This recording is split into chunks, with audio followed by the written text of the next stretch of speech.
Je ne veux pas condamner M. Macron. J'ai dit dès 2007, je n'ai jamais rencontré cet homme. Je ne le connais pas physiquement. Mais j'ai eu dans le cœur, il était diabolique. Il a un pacte avec le diable, cet homme. La Révolution française a été préparée, vécue, du reste, dans la barbarie. Son objectif, plutôt, c'était de renier Dieu et de prendre la place de Dieu. Nous avons besoin d'une fessée. Nous avons besoin d'une fessée. Elle va arriver. Et alors, plus on attend, plus la fessée va être forte. C'est moi qui ai décidé de m'arrêter. J'aurais peut-être pu faire encore un mandat, mais j'ai senti qu'il fallait m'arrêter. Vous êtes arrêté en quelle année? Je me suis arrêté en 2017. Quelle a été la place de Dieu dans votre vie politique? Ah ben, permanente. Tu viens ou tu viens pas. C'est oui ou c'est non. C'est exactement ce qui m'a été dit dans mes oreilles, dans mon oreille. Droite, pas la gauche, la droite. Mais là, j'ai pas mis 30 secondes pour répondre. J'ai dit, oui Seigneur. Jésus, premier servi. Mais les choses vont tellement vite, déclinent tellement vite, qu'il est bien évident que plus on décline, plus on va se mettre à genoux rapidement pour demander pitié au bon Dieu. Je n'ai pas été invité une seule fois à venir parler de mon livre. Ni sur CNews, ni sur le JDD. Non. Christine Boutin est ostracisée.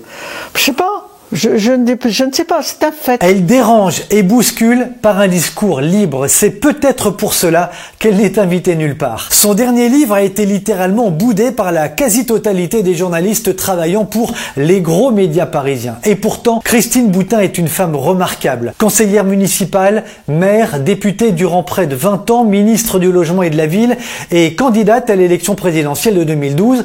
Elle a également été présidente du Parti démocrate chrétien. Durant 40 ans, elle s'est battue dans la fosse aux lions du monde politique où tous les coups sont permis. Je viens de rencontrer Christine Boutin. Durant plus d'une heure, elle me parle à cœur ouvert avec l'immense foi catholique qui est la sienne. Elle n'est invitée pratiquement nulle part, je viens de le dire. Nous l'avons invitée, c'est sur RITV. Mon regard sur la société, c'est de faire un constat qui n'a rien d'original et qui est largement partagé, qui est de dire, mais où la France est-elle? Où va-t-elle? Quel est son avenir? Quel déclin, mais quelle tristesse. Et d'un autre côté, j'ai une joie intérieure magnifique, très forte, parce que dans mon expérience politique, j'ai vu, le Seigneur a fait cela, par les choix de mon action, c'est-à-dire celui de la vie, j'ai vu arriver tout ce qui nous arrive. Si vous voulez, je ne suis pas surprise, je l'ai dit. Les sujets que j'avais dans ma besace, qui touchent à la vie, m'ont permis d'anticiper et de voir tout ce qui nous arrive. Mais d'un autre côté, j'ai une joie immense, parce que je sais qu'on va voir la fin. Moi, je la verrai peut-être pas. Mais aujourd'hui, vous m'auriez interrogé il y a 2 ans, je veux dire, moi, je verrai pas. Je verrai pas ça. Parce que ça va demander du temps, et puis le temps de Dieu n'est pas le temps des hommes. Donc, mais là, peut-être que je vais le voir. Peut-être que je vais voir ça. La France redevenir ce qu'elle est. Ça, vraiment, je suis, voilà. Donc, je suis triste de voir, mais je l'ai vu arriver, et je pense qu'on n'a pas fini. Je pense que ça n'a pas fini. Mais d'un côté, puisque on va vers ce déclin, et qu'à la fin de ce déclin, nous allons nous relever parce que la France va retrouver sa mission, la France va retrouver Dieu, les Français vont demander à Dieu d'avoir pitié de leur folie, de leur, vous savez... ingratitude. Son ingratitude, bien sûr. Même son oubli, son effacement, enfin c'est pire que l'ingratitude, c'est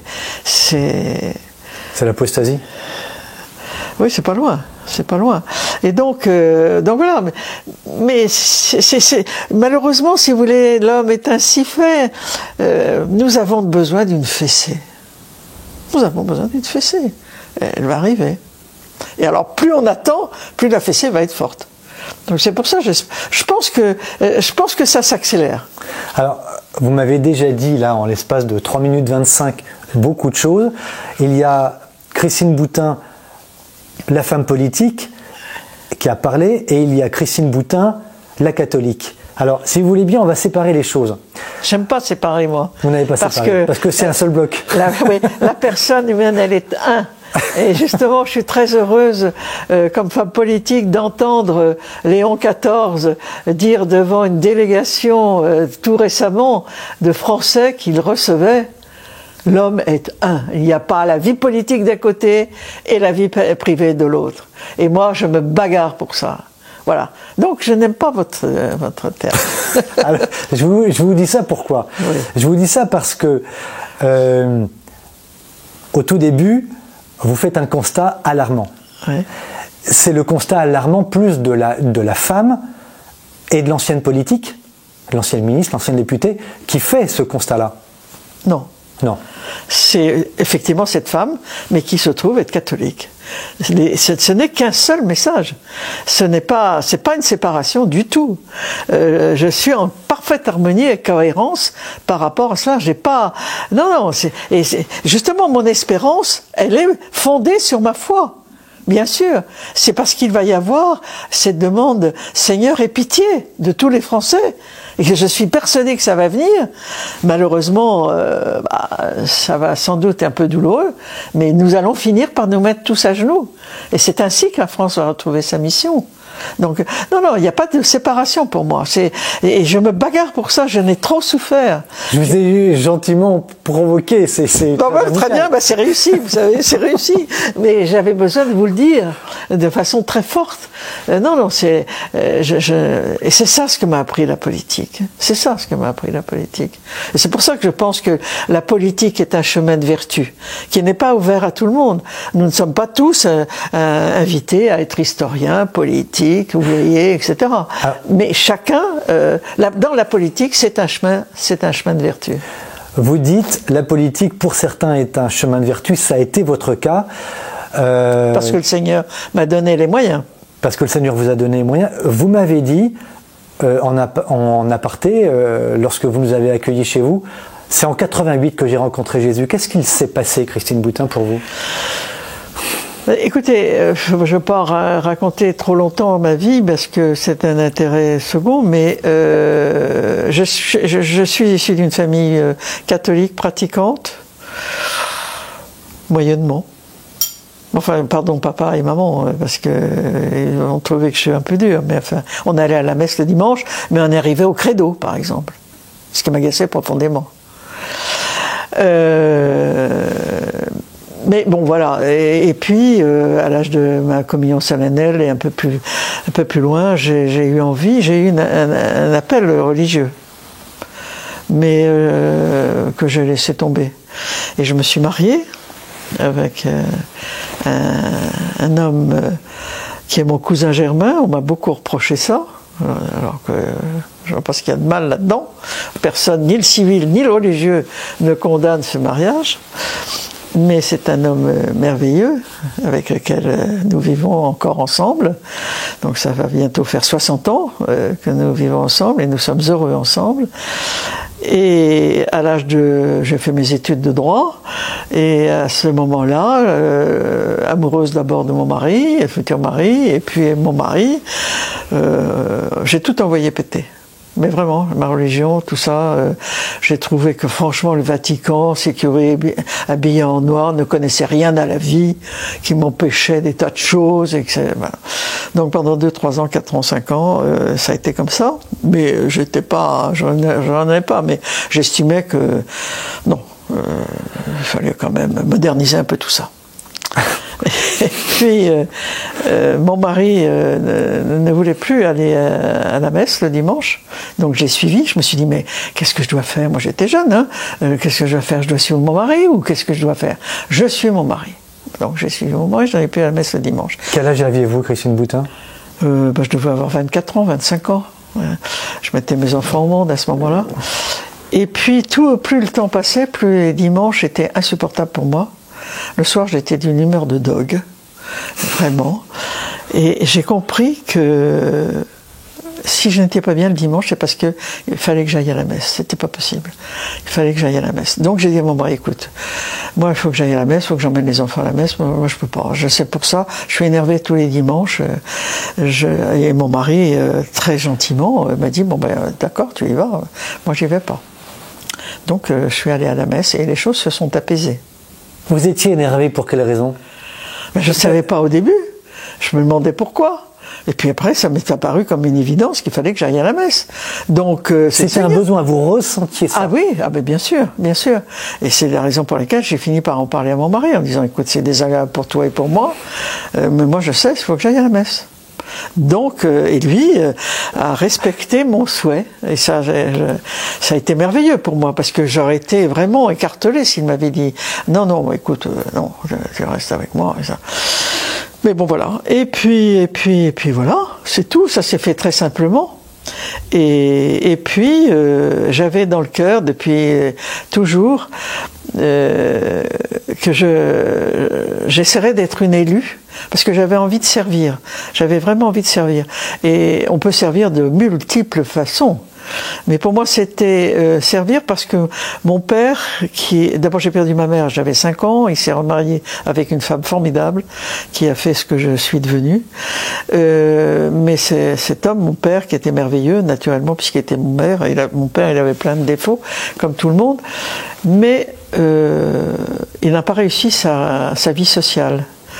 D'après les canons sociaux de l'époque, était le plein emploi, les 30 glorieuses, etc. Lui, il n'a pas du tout réussi, pour des raisons multiples, peu importe, mais ça a été comme ça, et nous avons connu la pauvreté. Vraiment, la vraie pauvreté. La vraie pauvreté. Quand j'étais adolescente, voilà, on a quitté la maison avec à l'époque, on mettait les trucs d'huissier sur la porte, il a fallu partir à la cloche de bois, enfin, ça a été très, très difficile. Mais voilà, très bien. Et donc, je me suis dit, il y avait une tradition familiale d'élus locaux dans le Berry, où pendant un siècle, mes ancêtres paternels étaient élus locaux, étaient maires du village. Et pour mon père qui a essayé, il n'y a pas réussi non plus, je me suis dit, bon, j'essaierai d'être une élue. D'être élu pour lui donner cette gratification. Dans mon cœur, j'avais 15-16 ans à ce moment-là. Et puis voilà. Et j'ai fait des études de droit. Je savais pas trop ce que j'allais faire quand j'avais mon bac. Et donc j'étais en droit, parce que je me dis, bon, ça me servira toujours si je veux être élu. Ça m'a servi à rien pour ça, mais enfin, c'est pas grave. C'était ça ma motivation. Donc j'ai fait des études de droit, j'ai fait l'équivalent d'une maîtrise de droit public de l'époque. Et puis voilà, on était mariés, donc 1 enfant, 2 enfants, 3 enfants, on habitait à Paris, c'était difficile. On a cherché à aller ailleurs, parce que c'était trop cher pour se loger. Les choses n'ont pas changé. Hein. Pour se loger à Paris, on n'avait pas les moyens de se loger. Donc on a cherché un peu dans la périphérie de Paris. On est arrivé dans les Yvelines, où on a acheté une maison dont personne ne voulait, mais qui était une belle maison qu'on a transformée bien. Et là, je me suis dit, tant qu'on était à Paris, je voulais pas faire de politique. Moi, la politique, il n'était pas question que je fasse de la politique. Il n'était pas question que vous en fassiez? Ah non, pas question. Dans ma tête, non, on n'était pas question. Je pouvais bien être une élue, mais à Paris, je faisais mes études à Paris, c'est très, très politisé. Qu'est-ce que vous voulez? Je pouvais pas, tant qu'on était à Paris, c'était pas possible. Je n'allais pas rentrer dans ce milieu épouvantable de la politique. Donc, non, j'étais au CNRS à ce moment-là. J'étais dans les services administratifs du CNRS. Bon, enfin bref. Et on est arrivé dans les Yvelines, dans ce petit village. Et au bout de 2-3 ans, j'ai regardé ce que faisait le maire, parce que là, c'était bien. Pas besoin de parti politique, rien du tout. Et donc, j'ai regardé ce que faisait le maire. J'ai trouvé que c'était pas mal. Je suis allé le voir. C'était en 76, fin 76. 75 peut-être, et je lui ai proposé mes services. Et déjà, je l'ai très bien senti, déjà en 75, qu'avoir une femme sur sa liste, c'était pas mal. Donc il m'a prise. Et comme je suis dynamique, j'étais dynamique, on a été élus, sa liste a été élue. C'était l'ancien patron des chocolats Poulain. Et cet homme, donc j'ai été élue, j'ai été adjointe tout de suite, et au scolaire et tout ça, la famille, tout ça, ça m'allait très bien. Et puis, ce monsieur, lui, il était en fin de carrière, il voulait partir dans le Midi. Donc, il a abandonné son mandat de maire. Et donc, il fallait qu'il ait, pendant la durée du mandat. Et donc, je suis devenu maire. Alors, en 3 ans, incroyable. Moi, j'appartenais à aucun parti, voilà. Et puis, mais c'est pour ça, j'ai très bien compris après pourquoi tout ça m'arrivait. Je deviens maire, Mitterrand est élu. Alors moi, j'étais de sensibilité de droite, ça c'est sûr, j'étais de sensibilité de droite sociale. Dans ma famille, c'était une droite sociale. Mmh. Et puis le côté de la pauvreté, je savais un peu ce que c'était aussi. Et donc, je deviens maire. Dans mon conseil municipal, il y a un garçon qui était dans mon opposition, qui était au PS, et qui devient député avec l'élection de Mitterrand. Et moi, quand Mitterrand est arrivé, j'ai fait partie des Français qui ont pensé que les communistes arrivaient c'était la fin du monde. Sur la place. Ah oui, c'était pas possible. C'était bon. Donc, ce garçon député se présente, était conseiller général sortant, et se représente au conseil général. Alors, à ce moment-là, c'était la vague rose, Mitterrand partout. Personne à droite voulait se présenter contre ce gars-là. Ah, je me suis dit, bon, il faut que j'y aille. Hein. Donc, j'y suis allé. Certaine que j'allais être élu. J'étais inconnu du bataillon, absolument inconnu du bataillon. On est parti avec des amis qui vendaient des fromages sur les marchés, etc. Du reste, lui est devenu maire de la ville après. Enfin bref, je connaissais même pas quelles étaient les communes du canton. Mais je me suis dit, non, on va pas laisser ce député se présenter comme ça, sans avoir de possibilité. Donc j'étais sûr d'être élu, et j'ai été élu. Et ce qui est incroyable, je ne veux pas être trop longue là-dessus, mais c'est quand même tellement extraordinaire ce qui s'est passé. Moi, j'y vois bien sûr la présence de Dieu. Je ne le savais pas à ce moment-là. J'étais dans la période où tout ça... bon. Et donc, je suis élu, conseiller général. Alors, ça fait du bruit. Une femme, à l'époque, en 82, qui bat un député socialiste dans la vague rose. Vous vous rappelez du score? Non, je ne me souviens plus, mais j'ai gagné. Je ne me souviens plus, mais il n'y avait pas de contestation possible.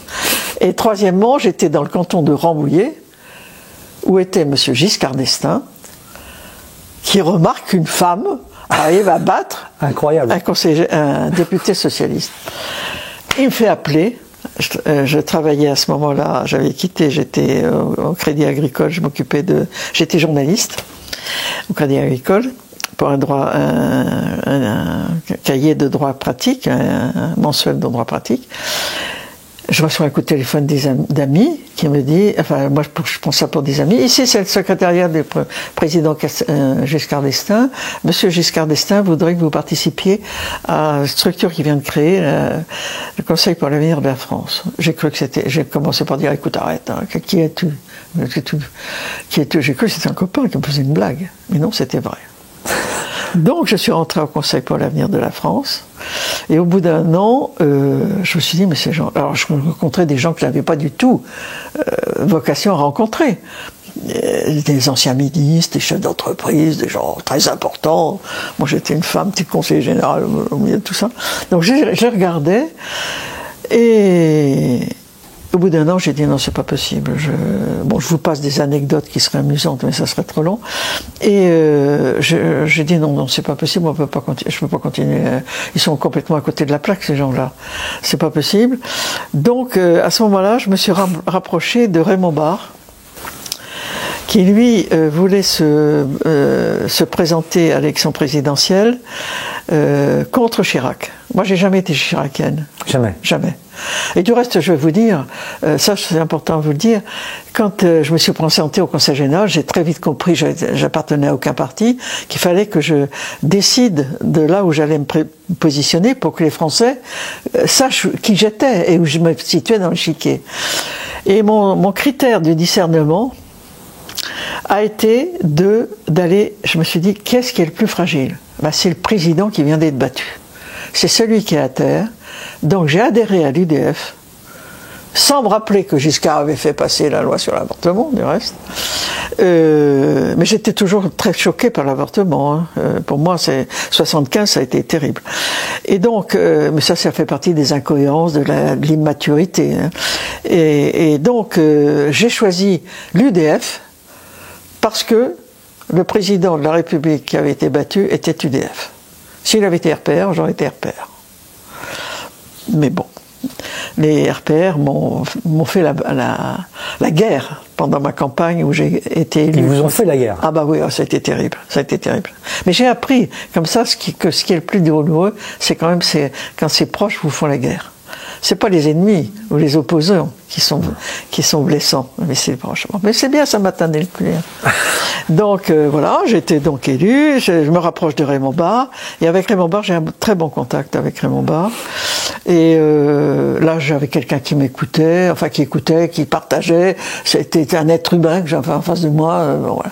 Et donc, je suis devenue une barriste acharnée pour préparer son élection présidentielle. Malheureusement, je pense que Raymond Barre n'avait qu'une seule idée. Il s'est présenté, je ne sais pas pourquoi, parce que chaque jour, il faisait une bourde, il perdait des électeurs. Ça se voyait comme de... Bon. Bref, il a été battu, le combat a été dur entre Barre et Chirac. Et puis, les élections législatives sont arrivées, 86, et j'ai demandé à Raymond Barre s'il acceptait que je me présente sous ses couleurs. Et il m'a soutenu. Et on a été 2 en France à être soutenus par Raymond Barre. C'était une opération, les gens ne peuvent pas se rendre compte, moi même j'étais inconsciente.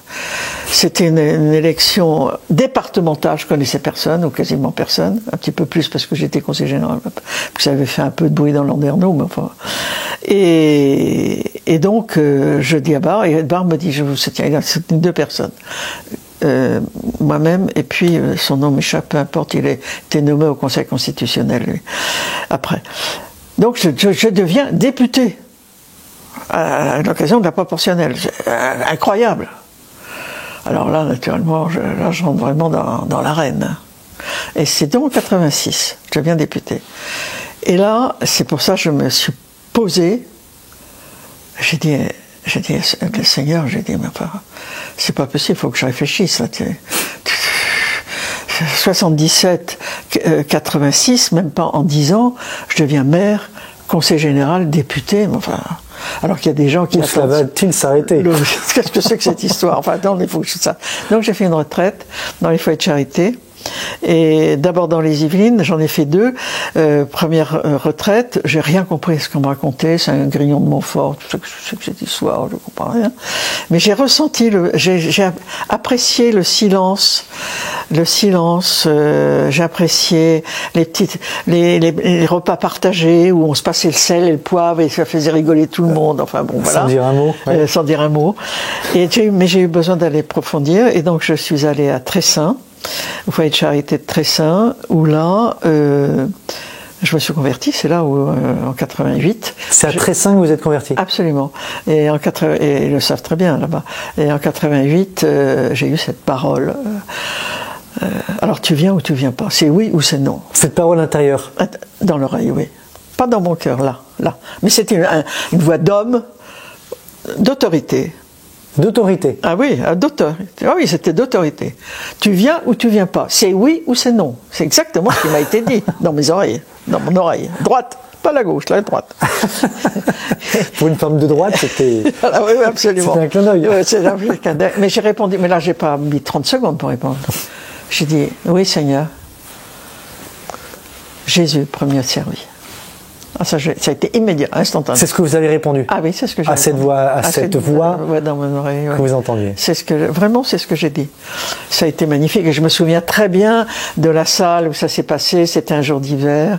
La lumière qui passait par la fenêtre, c'était gris, avec de la brume. Voilà, mais c'était pendant une conférence que nous avions.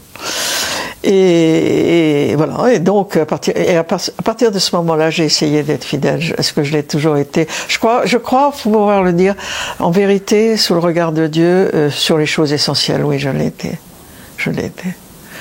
Voilà. Et vous avez été donc député durant 86. Durant 19 ans. Oui, c'est ça. Ouais. Vous avez été député durant 19 ans. Quelle a été la place, ma question est presque évidente, mais j'ai envie de vous la poser, quelle a été la place de Dieu dans votre vie politique? Ah ben permanente. Ah mais permanente. Mais ça, j'ai eu cette grâce particulière. Donc, ce que j'ai pu essayer de faire ne vient pas de moi. C'est le Seigneur qui m'a donné le courage, qui m'a donné la liberté, qui m'a donné la certitude, qui m'a donné la joie. La joie. Découvrir la joie. Ne jamais avoir peur. Mais c'est extraordinaire. C'est extraordinaire. Ne jamais avoir peur. Non. Pourquoi vous dites ça? Parce que il y avait des raisons pour lesquelles vous pouviez avoir peur? Bah, écoute, c'est difficile, vous savez, c'est très difficile la politique. C'est pour ça que je dis, tout le monde n'est pas... Il ne faut pas juger les hommes et les femmes politiques. C'est très difficile. Vous prenez des coups? Oui, on en prend, puis on est pris dans l'environnement aussi, dans la mode, dans la façon de réagir de ses compatriotes, de ne pas être compris. Mais d'un autre côté, d'être attendu. Moi, j'ai jamais été battu. Jamais à aucune de mes élections, mes campagnes. J'ai toujours été réélu. Vous m'entendez? Naturellement, c'était l'angoisse à chaque élection. Est-ce que je vais continuer ou pas? J'en sais rien. C'est moi qui ai décidé de m'arrêter. J'aurais peut-être pu faire encore un mandat, mais j'ai senti qu'il fallait m'arrêter. Vous êtes arrêté en quelle année? Je me suis arrêté en 2017. Vraiment. Mais je me suis arrêté. Pour moi, ma vie politique vraiment s'est arrêtée quand j'ai terminé ministre, quand j'ai été renvoyé à mes pénates, à mes foyers en 2009. Vous pouvez nous rappeler de quelle manière vous avez été renvoyé? Qu'est-ce qui s'est passé? Écoutez, vous avez été ministre un peu plus de 2 ans. Hein. Oui, un peu plus de 2 ans, ce qui n'est pas très long et j'avais encore beaucoup de choses à faire, mais tant pis, c'est comme ça. Écoutez, d'abord, vous vous rendez compte, je deviens ministre. Donc c'est incroyable. Maire, député, ministre. Oui, Entre-temps, vous avez été au Conseil général, première vice-présidente. Maire, conseiller général, oui, c'est ça. Et puis député et ministre. Vous avez tout fait en fait. Même la présidentielle, une élection présidentielle, oui. J'ai fait une élection, ce qui est très formateur, ce qui m'a beaucoup aidé d'avoir fait cette campagne. Je savais bien que j'aurais pas le résultat, mais je voulais donner la possibilité aux catholiques, parce que les Français disent, mais surtout les catholiques, je trouve jamais celui que je veux. Bon. Moi, j'aurais donné la possibilité d'avoir un programme qui était la doctrine sociale de l'Église, enfin je veux dire, et puis voilà. J'ai fait 1,19. Alors tout le monde a rigolé. Tout le monde a ri. Mais ça m'est complètement égal, moi. Ça m'est complètement égal. Ce que m'a apporté l'élection présidentielle au niveau maturité et compréhension de la politique est inouï.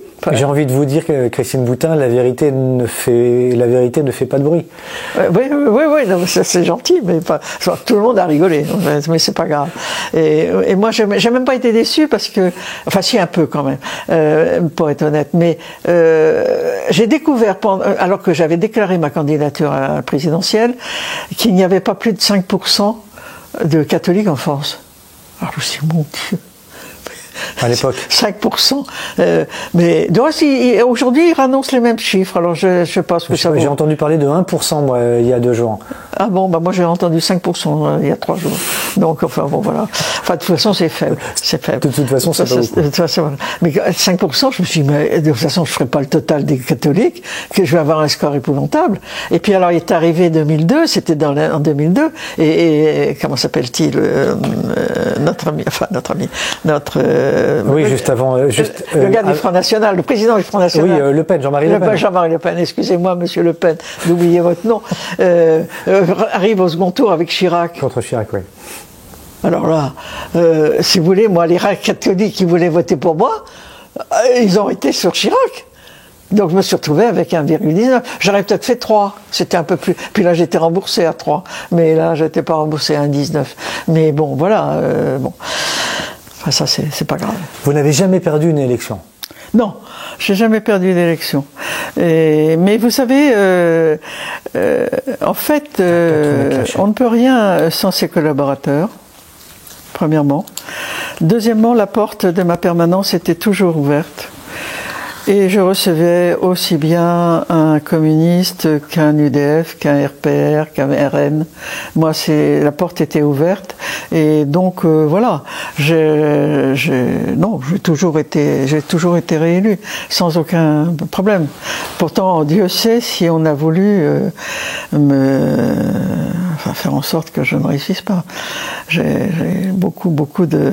À chaque fois, j'avais toujours un candidat de droite, en dehors de l'UDF, du RPR, qui se présentait contre moi. Contre vous? Oui. Les trahisons politiques, vous avez connues? Oui, sans doute, mais je préfère ne pas m'en souvenir. Oui, parce que vous êtes une femme d'espérance. Oui. Non, puis vous savez, ça fait partie de la vie. La vie politique n'est pas un long fleuve tranquille. Et voilà. Mais vous voyez autre chose quand même intéressante et moi qui m'a beaucoup surpris dans mon cursus, quand je m'y arrête deux secondes, j'étais aussi en concurrence avec Gérard Larcher, qui est le maire de Rambouillet. Moi, j'ai été adjoint de Gérard Larcher. Donc, c'est un personnage important dans cette France. Et je le connais par cœur, Gérard Larcher. J'ai du reste une certaine forme d'amitié pour l'homme. Je le connais par cœur. Et voilà, donc je trouve ça troublant aussi. Que nous ayons été ensemble. Alors lui a continué, moi j'ai décidé de m'arrêter, une deuxième personnage de l'État, et on s'est combattus de façon très importante, tous les deux. Et nous avons décidé, moi j'étais UDF et lui RPR, et nous avons décidé à un moment, peu de temps du reste après mon élection, d'enterrer la hache de guerre. Parce qu'on se tuait l'un ou l'autre, l'un et l'autre, si on continuait, moi à le combattre et lui à me combattre.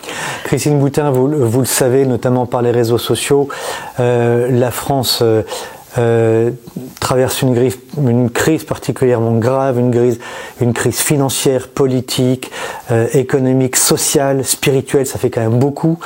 Quel regard avez-vous aujourd'hui de la politique ? Vous qui avez traversé toutes ces années, la France a bien changé depuis ces 40 dernières années. Quel regard vous avez aujourd'hui de la politique qui nous est annoncée, qui nous est présentée, que l'on voit sur les écrans? Si vous voulez, le monde... D'abord, un pays a des hommes politiques qu'il mérite. Pour moi, nous sommes très liés. Le peuple de France et sa représentation politique s'éteint. Je sais que les Français ont horreur qu'on leur dise ça, mais nous avons les hommes politiques que nous méritons. C'est tout. Mais c'est pas grave. Enfin, si, ça veut dire, si, ça nous pose vraiment la question à chacun de savoir ce que nous avons fait, ce que nous avons voulu.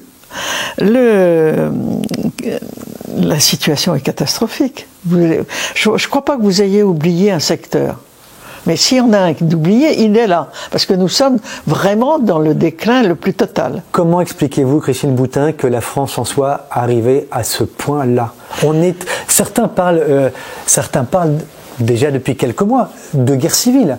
L'ancien patron de la PJ lui-même, qui est un poste très important, oui, disait sur les réseaux sociaux tout récemment, à propos de l'opération du 10 septembre, s'adressant à ses anciens confrères officiers et sous-officiers, je vous enjoins pratiquement de ne pas répondre aux ordres. Oui. Au moins c'est un homme libre, c'est bien. Mais comment expliquez-vous que le pays soit arrivé là? C'est la perte de Dieu? Pas naturellement, c'est évident. Je vous rappelle, écoutez, pour moi j'aime la France. Je suis française. Je suis née dans le Berry, le centre de la France. Mon père s'appelait Martin et ma mère s'appelait Durand. On peut difficilement faire plus français. Voilà. Et donc, j'aime la France. J'aime la France, je suis française et je suis fière d'être française. Aujourd'hui, je ne suis pas fière d'être française, parce que la situation de la France est une catastrophe. Mais à l'occasion de la rédaction de mon livre, là, sur lettre ouverte pour encourager à s'engager en politique, pour servir la France et les Français, qu'on va montrer à l'image, j'ai pu refaire un petit peu d'histoire de France pour écrire ce livre. J'ai tenu à mettre dans mon livre l'histoire de France. Nous ne venons pas de n'importe où. Quand on dit que nous sommes la fille aînée de l'Église, eh bien, ce n'est pas une parole en l'air, c'est la vérité. Et ceci nous oblige. Alors, nous avons oublié que cela nous obligeait. Qu'on avait plus de devoirs que de privilèges. Absolument, absolument. Nous avons oublié tous nos devoirs. Et nous avons oublié l'essentiel.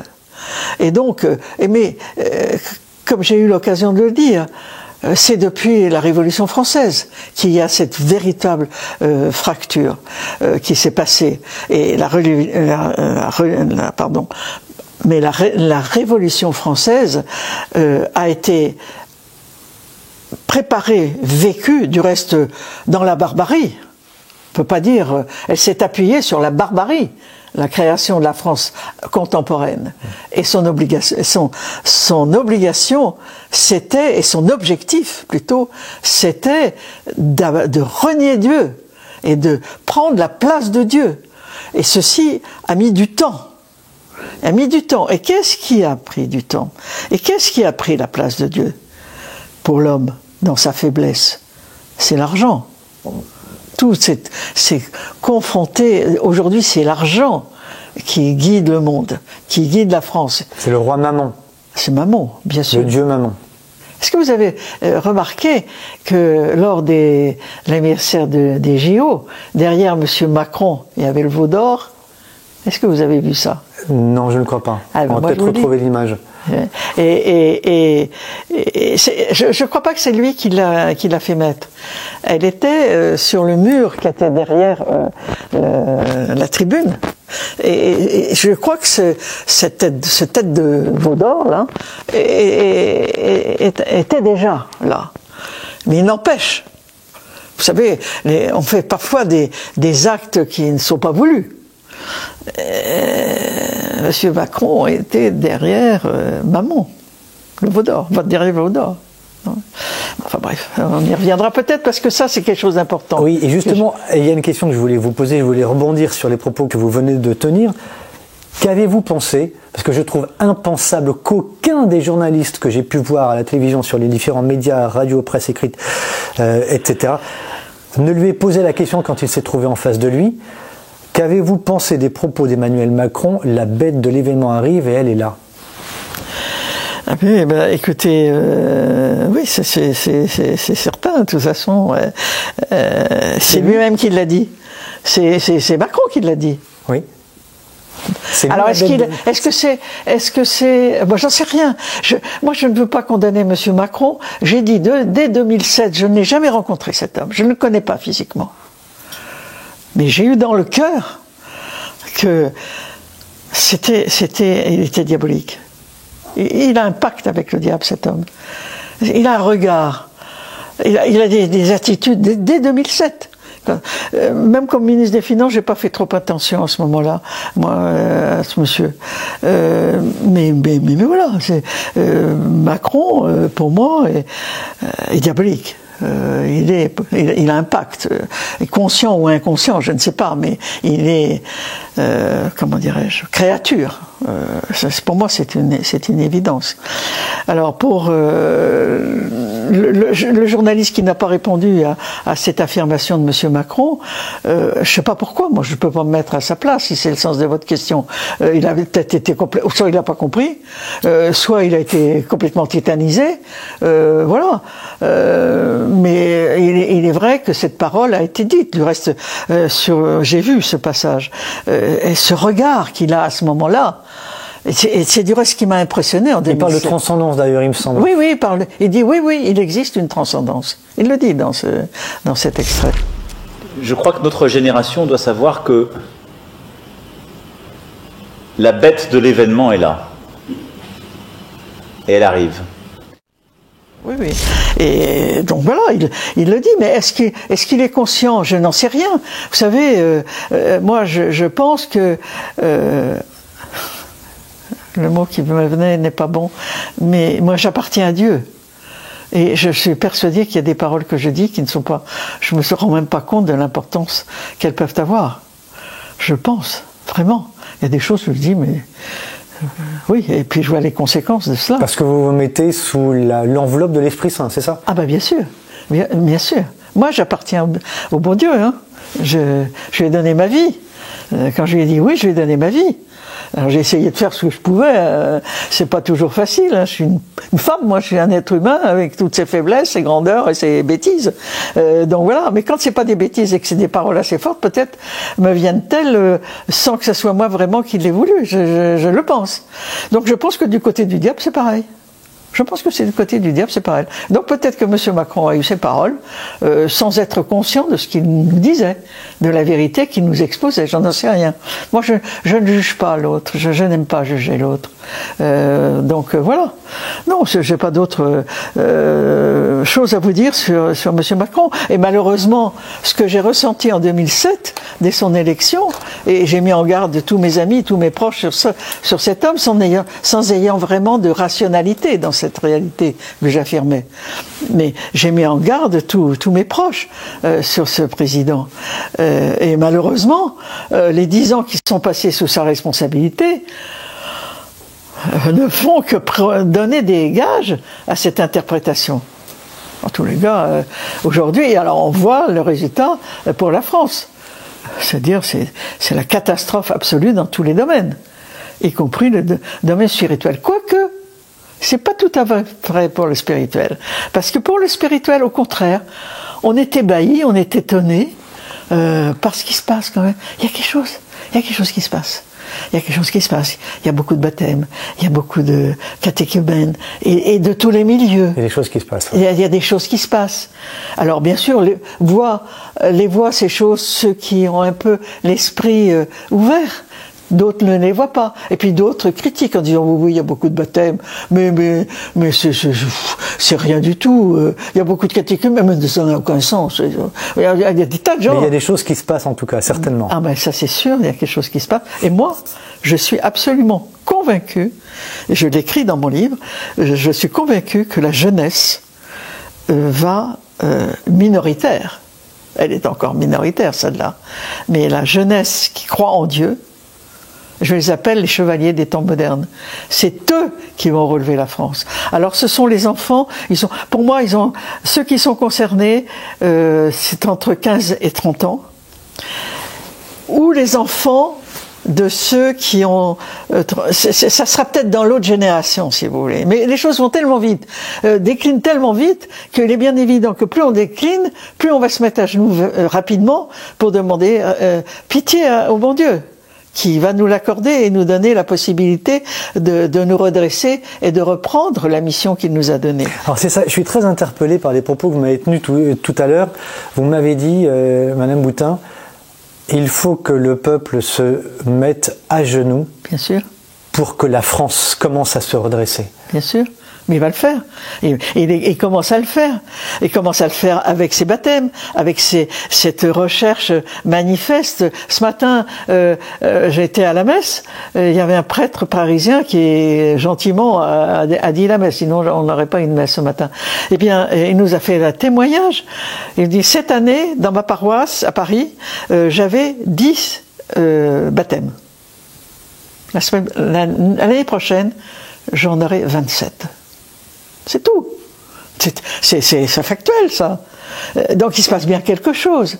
Et ces baptisés, ces nouveaux baptisés, qui sont un peu de tous les âges du reste, sont des gens qui déjà se mettent à genoux en demandant le baptême. Donc c'est en train de se faire. Pour moi, c'est une certitude. Mais je vous le dis avec la paix complète dans mon cœur. Vraiment, c'est certain. Donc j'essaie, moi, toutes les personnes que je vois, beaucoup sont inquiètes. Et des gens sincères et des braves gens. Et qui se disent, mais où va la France? Mais qu'est-ce que fait la France? Mais je leur dis, mais n'ayez pas peur, vous allez voir. Vous allez voir. Alors, vais jusqu'à leur dire, suivant le public que j'ai, parce qu'il faut aussi, comme femme, je sais très bien que quand on parle à un enfant, si vous parlez en particulier des choses de la vie, vous n'employez pas le même vocabulaire pour un enfant de parler des choses de la vie quand il a 5 ans, 15 ans ou 20 ans. Donc il faut savoir trouver les mots qui sont adaptés à la capacité que l'autre a de recevoir ce que vous lui passez comme message. Et donc, pour ceux qui sont très inquiets, je vois des braves gens vraiment, et qui sont très inquiets pour leurs petits-enfants, etc. Mais je leur dis, mais non, mais dites-leur que la vie est belle. Ne leur dites pas que la vie va être terrible pour eux. Moi, j'ai eu ça, ma grand-mère m'a dit ça quand j'avais 15 ans. Elle m'a dit, ma pauvre petite, quelle vie tu vas avoir? Je l'ai regardée avec des yeux ronds, en disant, mais qu'est-ce qu'elle me raconte? Quand on a 15 ou 16 ans, on peut pas imaginer que la vie sera pas belle. Enfin, c'est pas possible. Eh bien, donc, il faut faire passer le message au moins de l'optimisme, de la certitude, même si l'autre ne voit pas que c'est le bon Dieu qui va nous apporter cela parce que on l'adorera, on le remettra à sa place comme étant le premier en toute situation. Eh bien, il faut leur faire passer ce message d'espérance et tenir compte. Alors celui qui pourtant catholique, du reste, il y a plus de 51%, j'ai entendu ça, j'aime bien qu'on dise n'importe quoi au chiffre, mais 51% des Français aujourd'hui disent qu'ils sont chrétiens. Ils pratiquent plus. Ils se disent catholiques. Ouais. Ils se disent catholiques. Bon. Qu'est-ce que ça représente? J'en sais rien. Mais enfin, ils disent quand même ça. Ils disent encore ça. Plutôt de voir ça de façon négative, il ne va pas juger. Il ne va pas à la messe tous les jours et tous les dimanches. Chacun chemine. Chacun chemine. Il y a encore en France 51% des Français qui disent qu'ils sont catholiques. Alors, à côté de cela, Christine Boutin, il y a un fait qui est notoire et qui est quand même très inquiétant. J'en parlais dans une chronique tout récemment sur la haine de l'Église catholique. Qu'on le veuille ou non, il y a une augmentation importante du vandalisme, des vols, des blasphèmes. J'en parlais tout récemment dans une chronique. Il y a eu un blasphème épouvantable d'une extrémiste de gauche tout récemment, qui a monté debout sur un autel, qui a pris un crucifix, qui l'a jeté. Mais c'est des signes qui vont nous obliger à nous mettre à genoux. C'est normal qu'il y ait ça. Je dis pas que je les soutiens naturellement, je les combats naturellement. Ce que je dénonce, c'est qu'on en parle si peu. Comment, alors justement, comment est-ce que vous expliquez? Alors il y a une sénatrice, Sylviane Noël, je crois, qui commence à en parler, mais elle est la seule. Comment expliquez-vous qu'on en parle si peu? Justement parce que Dieu n'appartient plus. On a viré, pardonnez-moi l'expression un peu triviale, on a viré Dieu de la société. Mais je pense pas qu'on l'ait viré complètement. Et justement, ce que l'on veut, c'est le virer complètement. Et donc l'attaque va être encore de plus en plus importante. Elle va être encore de plus en plus difficile. Parce que, il y a effectivement, moi je pense que nous sommes vraiment dans un combat spirituel actuellement en France. Et donc, naturellement, ceux qui sont là, même les 51% qui disent qu'ils sont catholiques, apparaissent comme des ennemis à ceux qui ne veulent plus entendre parler de Dieu. Donc, qu'est-ce qu'on fait de son ennemi? On essaie de l'écraser. Naturellement.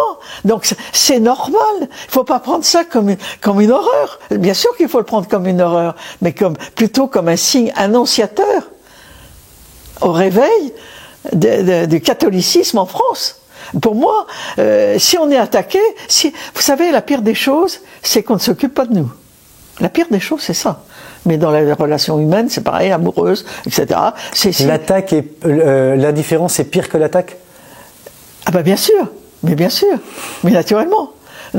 Non, mais tout ça est normal. Pour moi, ça ne me pose. C'est une évidence. Alors, naturellement que c'est très douloureux pour les catholiques que nous sommes, quand on voit une hostie qui est piétinée ou qui est même sert à des messes noires, parce qu'il y en a, on le sait très bien. On est naturellement épouvantés, nous comme catholiques. Mais il faut aussi regarder le côté. Vous savez, il faut regarder les choses positives. C'est un signe que nous ne sommes pas morts, justement. Ce n'est pas fini. Et la vie est là. Ils n'en ont pas fini avec nous, est ce que vous voulez dire? Mais absolument, absolument. Et vous savez, il y a un passage de la Bible qui me revient très très souvent. C'est Abraham, comme il demande à Jésus. Mais s'il en reste 50, est-ce que tu sauveras cette ville? Je ne me souviens plus quelle ville c'est. Mais s'il en reste 40, oui, je le ferai. À l'autre, ouais. Etc. Il descend. Il en reste 10, il n'en reste qu'un. Ouais. Voilà. Voilà. Et il ne va pas jusqu'à 1, il s'arrête à 10. Il s'arrête à 10, oui. Je crois qu'il s'arrête à 10. Mais voilà la bonté de Dieu. Donc même si nous ne sommes pas nombreux, mais le Seigneur est là. Bien sûr que nos adversaires ne vont pas nous faciliter la tâche. Ils vont nous combattre, et d'autant plus que nous résistons. Et qu'ils savent bien qu'ils ont très peu de chances de gagner. Nous, on n'est pas conscients. On n'est pas conscients que la vie a déjà gagné, parce que le Christ a donné sa vie pour nous sauver. On n'est pas conscient, on le sait pas. On le sait un peu intellectuellement. Les 51% des Français, c'est un petit peu loin pour qu'ils comprennent vraiment ce que ça veut dire. Mais nous le savons. Et quand on est 1,19 ou 1% ou 0,5%, le Seigneur est là. Il suffit qu'il y en ait un qui s'agenouille et on peut sauver le monde. Enfin, voilà, il n'y a pas d'inquiétude à avoir. Moi, voilà, écoutez, c'est une grâce extraordinaire. Et quand le Seigneur nous dit aussi à celui à qui on va donner beaucoup, à qui on aura donné beaucoup, il sera beaucoup demandé, je me dis, mon Seigneur, tu m'as donné tellement, mais oh là là, comment ça va se passer pour moi? Vous voyez? Mais il n'empêche que c'est extraordinaire. C'est magnifique. Vraiment. Donc, moi, je n'ai pas d'inquiétude. Et puis, vous voyez, pour repartir des JO, cette présentation de la France, qui m'a tellement choquée, elle a été une attaque par rapport à ce que nous sommes. Tous les symboles, tous les signaux ont été pris. Mais on nous a dit, mais non, c'est pas la scène. Oui, mais enfin, écoutez, moi j'ai été consolé. J'étais désolé, hein. Le soir, je suis resté jusqu'au bout, mais j'en pouvais plus. Et le cheval de l'Apocalypse, qui était formidable. Voilà, c'était l'apothéose. C'était l'apothéose. Mais vous savez, je l'ai pas vu tout de suite. Hein. J'ai vu ce cheval, je me suis dit, bon, tiens, voilà une image jolie. Puis j'ai tout de suite compris. Quand j'ai vu le cheval blanc qui amenait tous les drapeaux à Macron, j'ai compris ce que ça voulait dire. Mais j'étais accablé.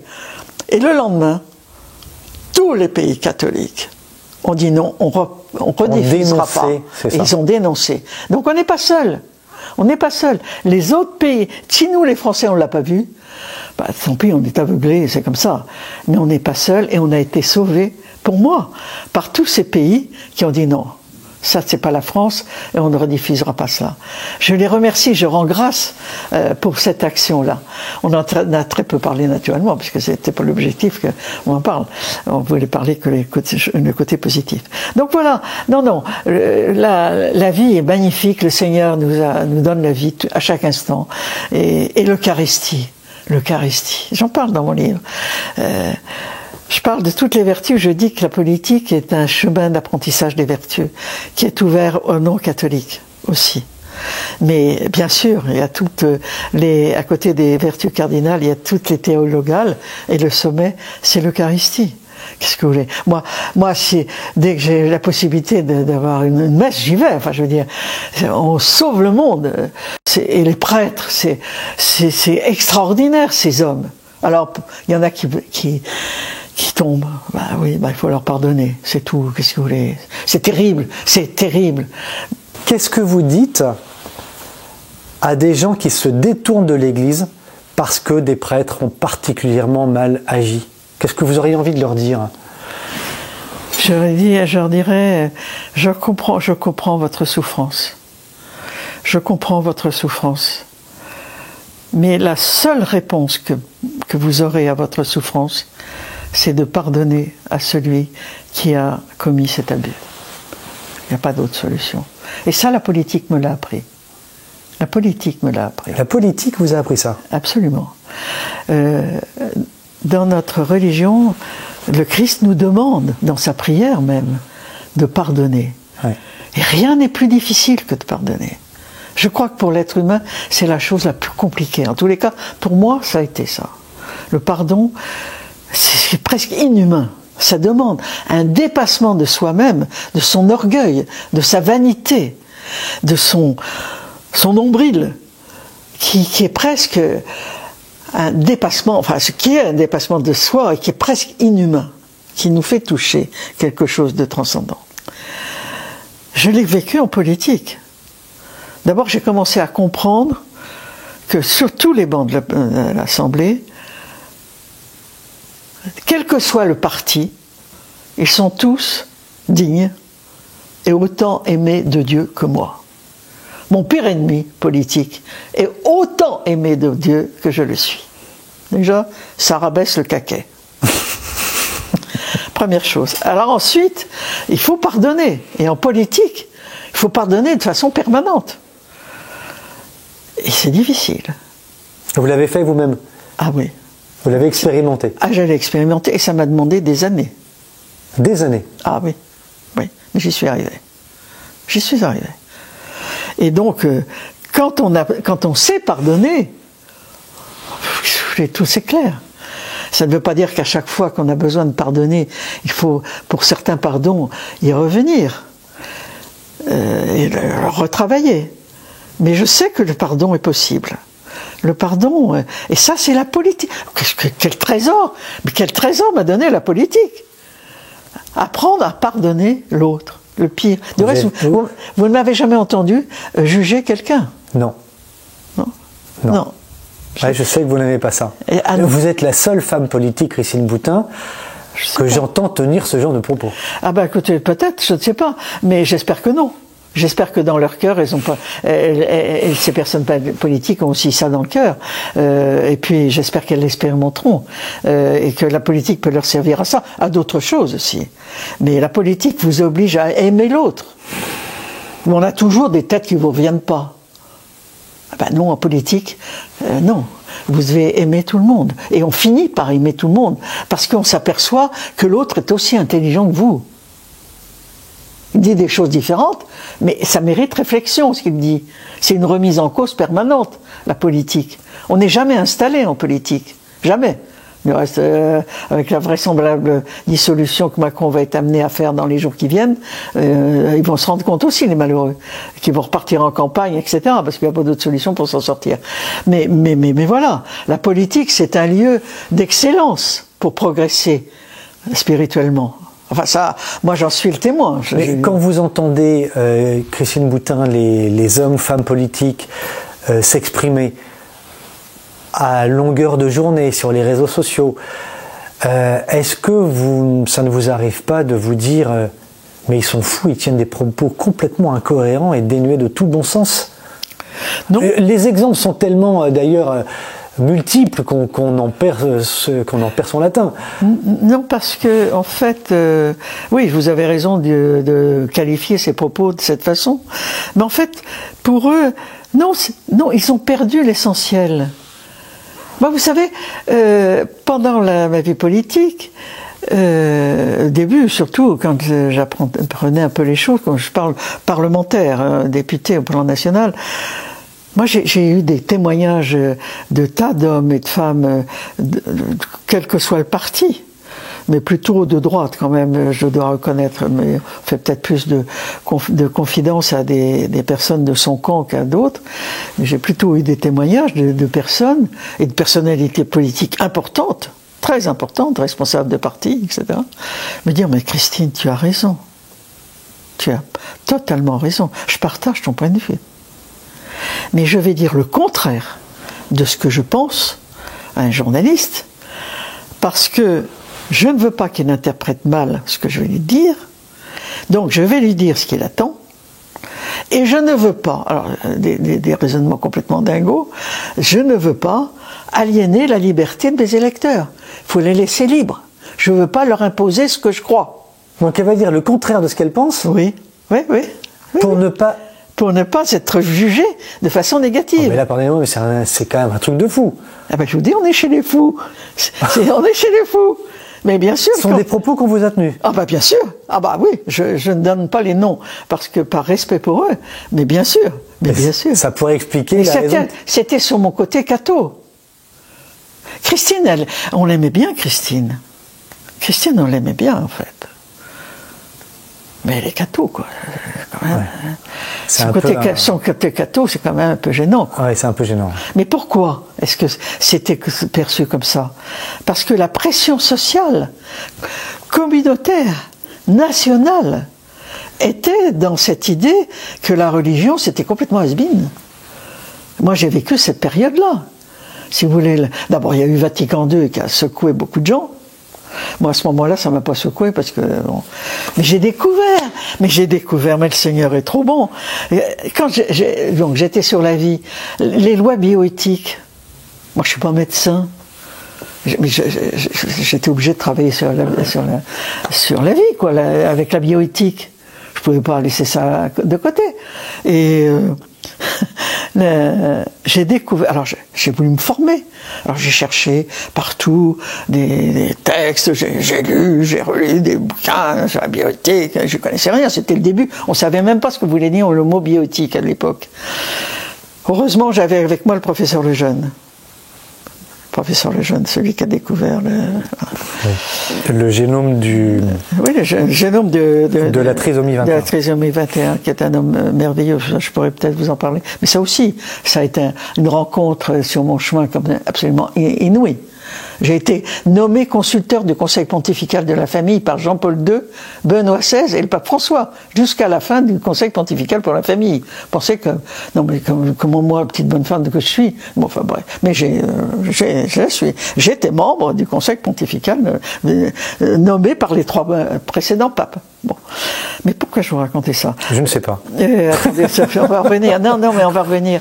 La bioéthique, oui, c'est ça, la bioéthique. Donc je cherchais à m'instruire. Et puis le dernier texte sur lequel je suis tombé, c'était dans les années 86, au moment où j'étais député, parce que quand on est député, on est mieux informé d'un certain nombre de choses. Et je savais que M. Mitterrand voulait fêter le bicentenaire de la Révolution par les nouvelles lois bioéthiques. Et ça, je me suis dit, il faut absolument qu'on empêche ça. Donc, pour revenir à ma culture, à ma connaissance de la bioéthique, j'ai cherché, j'ai lu beaucoup. Mon dernier texte que j'ai trouvé, ça a été le texte de la Congrégation pour la doctrine de la foi. Non, mais il y avait la réponse à toutes mes questions. Alors mes petits mots-hommes noirs, là aussi, ça m'a aidé à revoir un peu les choses, parce que c'était en 86, 87. Je me suis dit, mais enfin, alors là, c'est formidable, parce que là, ils écrivent tout ce qu'il faut sur les lois bioéthiques et les enjeux, etc. Donc, c'est formidable. Donc, j'ai pu parler de façon d'autorité grâce à ce texte sur la Congrégation pour la doctrine de la foi.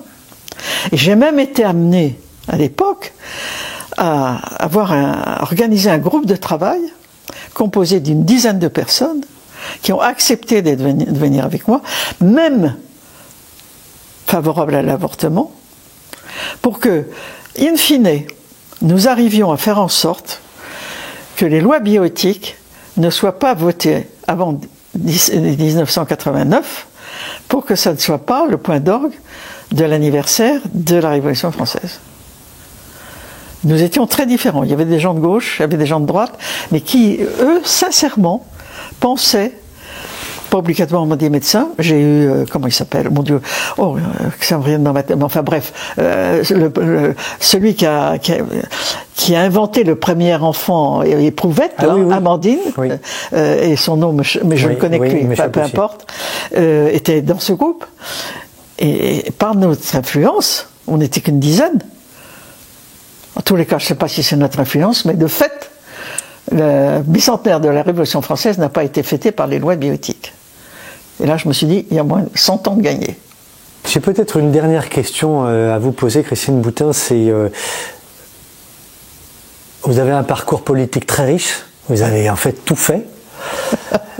Puisque vous êtes arrivé jusqu'au port de la présidence, même avec 1,20%. Bon. Vous écrivez, vous avez écrit un livre tout récemment qu'on va bien évidemment montrer à l'antenne. Comment expliquez-vous qu'on ne vous voit nulle part? On ne vous voit pas sur les plateaux de télé, on ne vous voit pas en radio.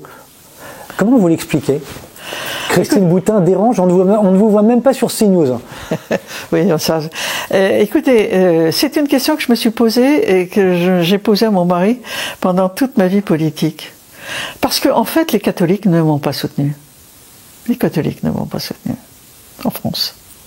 J'ai jamais été soutenu. J'ai un archevêque qui m'a soutenu pour l'élection présidentielle. Il y en a un seul qui s'est manifesté, qui est venu me voir. Et je n'ai pas été soutenu grandement par les catholiques. La réponse que... Alors, ça se poursuit. C'est un peu normal. Ça se poursuit. Bah oui, parce que... oui, non, mais ça se poursuit. CNews, par exemple, reçoit tout le monde, sauf... Je vais répondre à ça. Mais si vous voulez, ça s'inscrit pour moi dans un cursus qui rejoint du reste une des questions que vous m'avez posées. C'est qu'en fait, être catholique aujourd'hui, c'est pas à la mode. Mais ça redevient à la mode. Hein. Mais il y a des catholiques à CNews. Oui, attendez, catholique, j'en sais rien. On verra. Mais en tous les cas, il y a un fait. Mais moi, je veux vous inscrire ça dans la durée.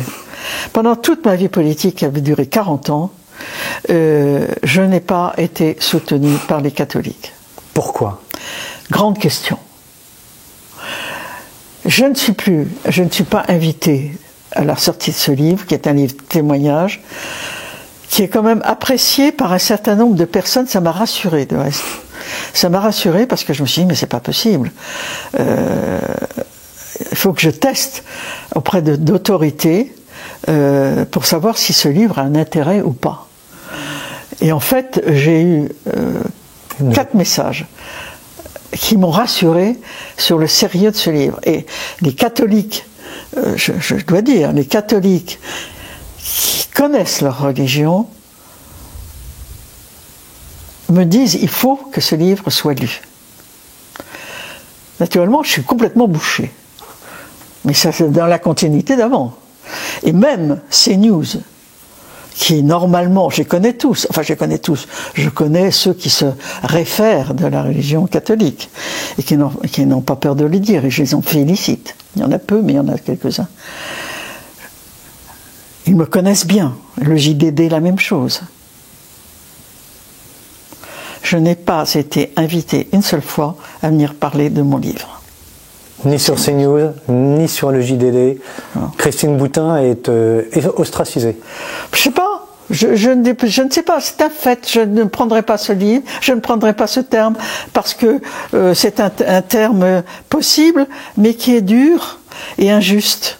Il n'y a pas de raison. Pour moi, je vivrais comme une injustice. Votre foi fait peur, Christine Boutin, peut-être? Votre espérance chrétienne fait peur? Il faudrait leur poser la question.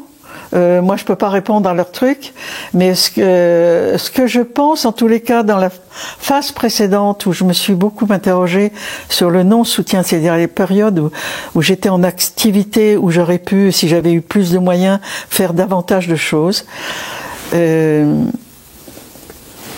J'ose à peine vous dire la réponse que je me suis donnée, que nous nous sommes donnés avec mon mari.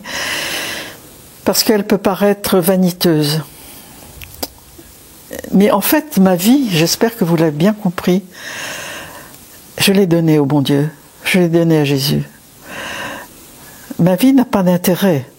Elle est menée. C'est pas, les fruits que l'on peut peut-être voir sont les fruits de Jésus et de mon oui.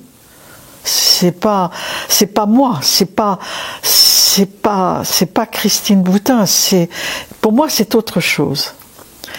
Et j'ai pensé ça quand j'étais en activité, c'est que lorsque je parlais avec des catholiques sincères, enracinés, qui auraient pu me soutenir et qui ne m'ont pas soutenu, je sais pas, c'est peut-être une erreur, mais j'ai pensé pendant longtemps que ma vie mettait trop en exergue la turpitude des catholiques. C'est-à-dire, vous pouvez en dire un peu plus? La non-fidélité à Jésus. Leur non-fidélité à Jésus. Je pense, vous voyez, c'est donc très difficile à dire. Je ne sais pas si vous le mettrez dans votre reportage, mais vous m'avez posé une question, je vous réponds en vérité. Je n'ai pas trouvé d'autre réponse. Moi, j'ai essayé. Je ne suis pas parfaite. Bien sûr que non, je ne suis pas parfaite. Bien sûr que oui, je ne suis pas parfaite plutôt. Mais j'ai essayé de... Enfin, du reste, je pense que ça transpire de tous mes pores. Moi, je suis heureuse d'être catholique. Je suis heureuse d'avoir donné ma vie à Jésus. Je n'ai aucune peur.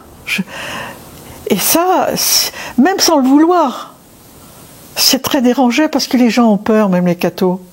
Ils ont encore peur. Très peu, nombreux sont ceux qui n'ont pas peur. Moi, j'ai pas peur. Je sais pas ce qui va m'arriver, j'en sais rien. La grâce de Dieu, il fera ce qu'il voudra. Vous voyez ? Donc maintenant, je suis plus dans le coup, je suis une vieille dame, etc. Donc ça n'a pas d'intérêt. C'est peut-être simplement ça, ou c'est peut-être plus profond. Je ne sais pas ce que je préfère.